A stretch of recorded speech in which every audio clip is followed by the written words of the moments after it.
Hey everyone, this is Mr. TechFox here and welcome to a new video. In this video, I'm going to show you how to find or get the Syndicate base unwanted game in Roblox. If it helps, please consider subscribing and liking the video.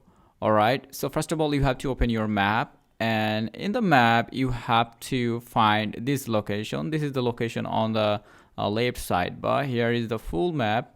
And if you want to come into the Syndicate base, then you have to come into this location. Just click on this location icon to mark it, and you will come to this location after marking it. All right, and after then here you will get so many options to get into it, and if you want to get inside of it, then you may use this door. You can also use this ladder, and there are so many ways to get inside of it. So just a moment, here showing an example.